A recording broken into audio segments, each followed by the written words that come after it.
Isso. E conforme você estava comentando, eu lembrei de um conjunto de dados que eu particularmente acho fascinantes também, relacionados ao sono REM. Uhum. Inclusive, tem uma revisão bem legal do Matt Walker sobre isso, que é o papel do sono REM no aprendizado emocional. Uhum.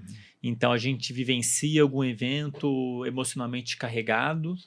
e existem algumas evidências mostrando que o sono REM é importante para... O que seria o aprendizado emocional? Calibrar o cérebro para ele responder emocionalmente de uma forma adequada Uhum. aos estímulos nos quais você teve aquela experiência, né? Então, por exemplo, uma pessoa... Inclusive, lembra até de um estudo que eu sempre comento, em que eles colocaram os voluntários para ver um filme traumatizante, entre aspas, seria com cenas muito pesadas, tipo um filme de Uhum. terror, né? Sim. E aí eles dividiram os voluntários em dois grupos, um que dormia na noite seguinte, outro não dormia. Uhum. E ao longo de uma semana, se eu não me engano, seguinte, depois dessa noite, os voluntários precisavam registrar em um diário todas as vezes que eles lembravam do filme, tinha Uhum. um pensamento intrusivo, né? Tava fazendo alguma coisa, lavando a louça e lembrava do filme, de uma cena do filme. Eles anotavam quando eles lembravam Uhum. e o quanto que aquilo mexia com eles. E o interessante foi que os voluntários que na noite seguinte não dormiram, Uhum. eles tinham mais pensamentos intrusivos.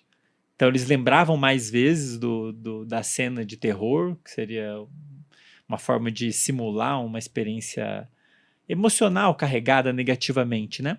E tinha mais lembranças intrusivas, né? E aquilo mexia mais com elas. Ao passo que o pessoal que dormiu tinha menos pensamentos intrusivos e aquilo tinha um impacto menor do ponto de vista emocional. A memória em si a lembrança em si tinha um impacto menor. Na verdade, é um estudo que está mostrando o papel do sono de um modo De um geral, modo né? geral, é. Mas eu me lembro nessa revisão, não me lembro agora outros estudos em detalhes que sugeriam, pelo menos, que o sono REM parece ter um papel especialmente importante nesse aprendizado emocional, vamos Sim. colocar assim. Uhum.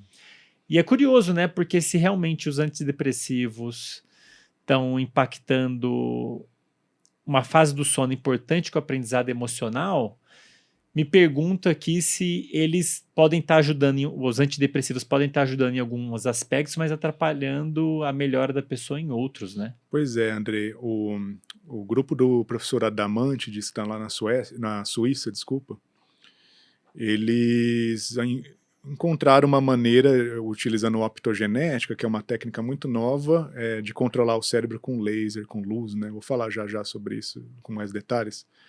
Mas ele arrumou uma maneira de inibir as oscilações que acontecem especificamente durante REM. Essas oscilações, essa atividade específica que acontece no hipocampo durante REM, é uma atividade que se dá na frequência θ, oscilações θ, Uhum. que são de 5 a 12 a 10 Hz, vamos dizer assim. E ele inibiu os neurônios do septo medial, que são neurônios que enviam projeções para o hipocampo. Então ele esperou o animal entrar em REM e calou esses conjuntos de neurônios que modulam a atividade do hipocampo. Com isso, o animal teve REM, mas não teve θ. Então ele separou uma coisa da outra, Certo. beleza? Então ele ensinou o animal uma tarefa de reconhecimento de posição de objetos, o animal explorava dois objetos idênticos, dali 24 horas ele deslocava um dos objetos. Esse animal ele tem mais curiosidade em explorar o objeto deslocado. Então isso é um índice de memória, né? Só que ele fez uma tarefa também que é de medo condicionado ao contexto, onde esse animal fica numa caixa e essa caixa ela tem paredes específicas, às vezes com listras, algumas pistas, e ele dá um choque na pata desse animal. Um choque assim que não é de uma intensidade grande, mas incomoda. E no outro dia ele põe novamente esse animal na mesma caixa. O que o animal faz? Ele faz freezing, ele congela de medo. Fala, lascou, essa caixa aqui vai dar ruim aqui.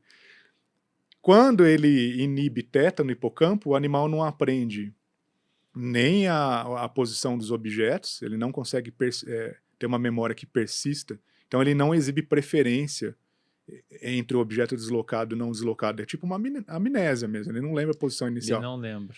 E quando ele vai para a caixa onde ele tomou o choque, ele não faz congelamento, não faz freezing. Faz menos, na verdade, significativamente menos. Então essa memória emocional depende sim, como você bem disse, né? Os estudos com modelos animais mostram que essa memória emocional, que é uma memória onde você associa uma situação, um contexto, com algo aversivo, por exemplo, Uhum. né?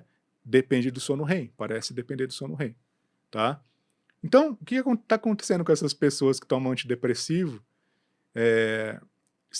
Talvez seja o caso de estudar com mais cuidado, mas aí existem dificuldades metodológicas e tal, mas não é inócuo.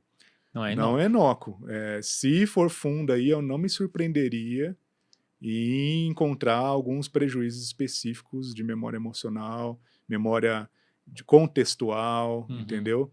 Por exemplo, estudos de memória autobiográfica em quem estuda, em quem está tomando antidepressivo, entendeu? Ou está estudando alguma coisa e toma antidepressivo e você vai acessar isso numa memória mais remota. Será que não tem nenhum